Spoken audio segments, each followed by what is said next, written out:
Ассаламу алейкум, қырғыз елім, қырғызстандықтар. Мен Қуанышбеков Нұрбек. Мен мақұл емеспін қимылының, жана менің құқығым бар қимылының Москва шаарындағы төрағасы болом.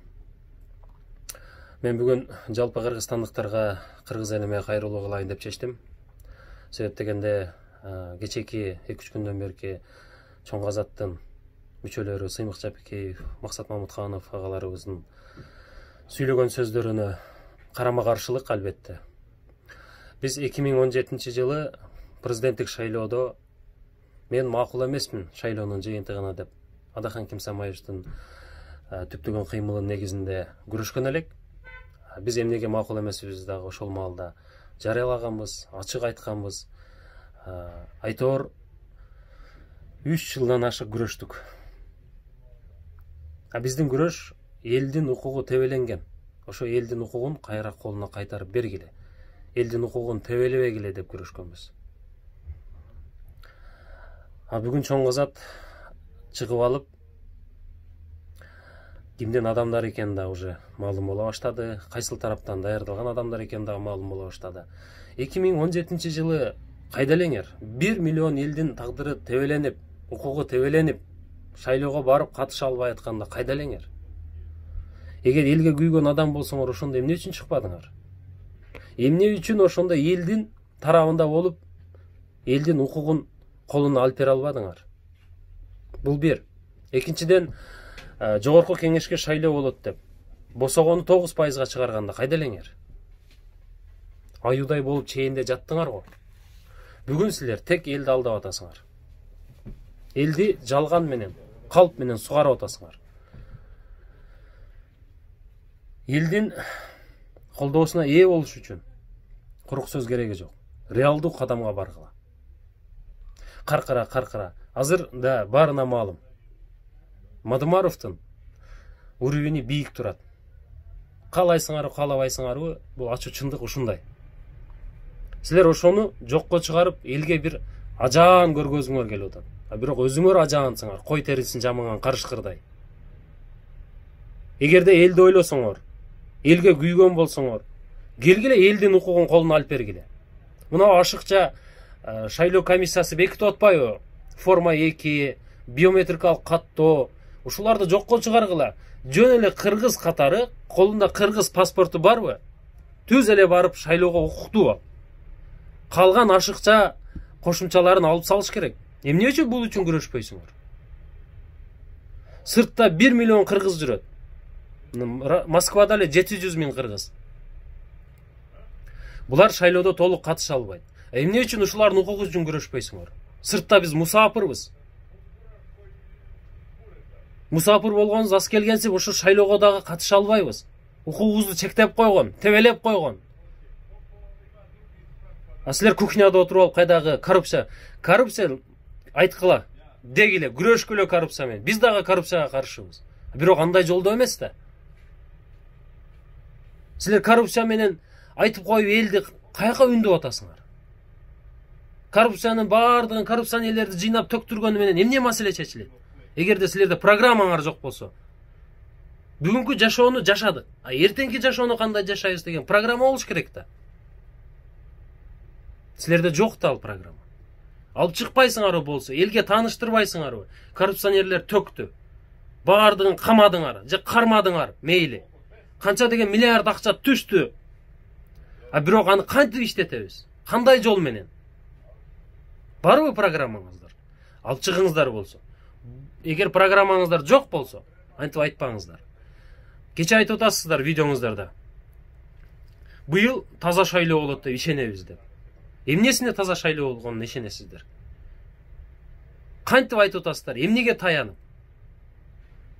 Таза шайлоо болуш үчүн сиздер айтканга ишенсек эгерде, далил барбы? Далил деп айтпайсыздарбы? Моундай себеп менен быйыл таза шайлоо болот деп. Болбойт. Мына силер таза шайлоонун башында булгап атасыңар. Силер турасыңар башында. Eldi korрупция менен күрөшөбүз, бизди колдогула, бизди тигинткиле, байнанайын, колдошот. Эгерде силер чындап эл тарапта болсоңор. Сиздерге айтарым, элди калп менен сугарбагыла, алдабагыла. Эгерде чындап эл тарап болсоңор, элдин укугун колуна алып бергиле. Эл менен чогуу күрөшкүлө. Мына Садыр Жапаровка дагы митинг болду. Ошого үгүттөгөн дагы силерсиңер. Сыймык Жапикеев. Баргыла Садыр Жапаровду колдойбуз. Итогунда өзүңүз барган жоксуз да ал жерге. Аягына ким камалды, кармалды, кандай гана ал жерде провокация жүрдү. Мындай, урматтуу кыргызстандыктар, салыштырып көрүңүздөр. Сиздер да ойлонуңуздар. Мен мындай айтат элем да, бир үй бүлөдө 10 баласы болсо, бир баласы байлыкты жыйнаса, аябай, адал эмгек менен кандайдыр бир жол менен жыйнап, бир миллионер болгон болсо, ошол 10 семьянын бирөөсү начар чыккан болсо, ошонун топтогон байлыгын баарын жок кылат. Иштетүүнү билбейт ал, тек гана жок кылууну билет. Максатсыз жок кылууну билет. Мейли коррупционерлердин баардыгын куздуралы. Бүтүндөй кыргыз эл каршыбыз коррупционерлерге. Төгүш керек алар, кузуш керек. Алардан алышыбыз керек. Элдин моюнуна салып койгон салыктарды ошолор төлөш керек. Эл алган жок аны, ошол топтолгон коррупционерлер жеди аны. А бирок аны кандай иштетебиз? Мейли баарын жыйнап алдык, иштетүү программасы барбы деген маселе жаралып атат да. Ошон үчүн элди экиге бөлбөй, элдин өз эркине коюп, элге туура багыт бериш керек. Эскилердин баары жаман эмес да.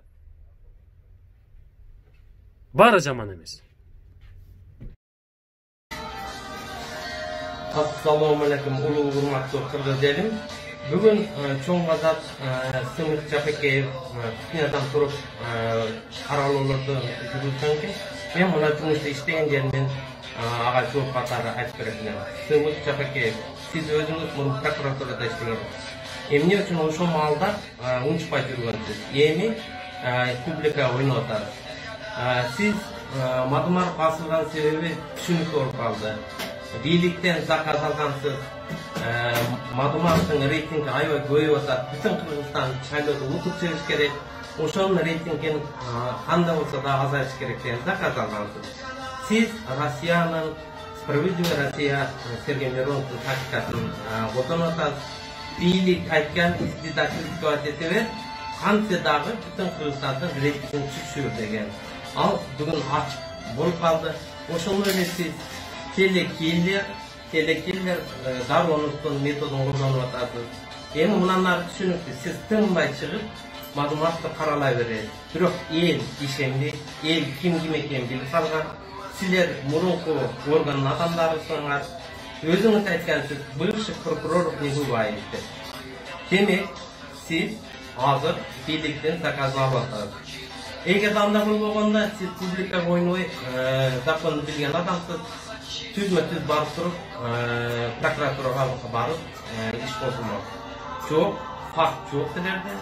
Элдерге мадумарды каралуу немесинде багытында ошондой эле бүтүн Кыргызстан рейтингин түшүрүү боюнча силер жумуш кылып иштеп аткан маалыңар. Албетте силер бул үчүн заказ алгансыңар жок.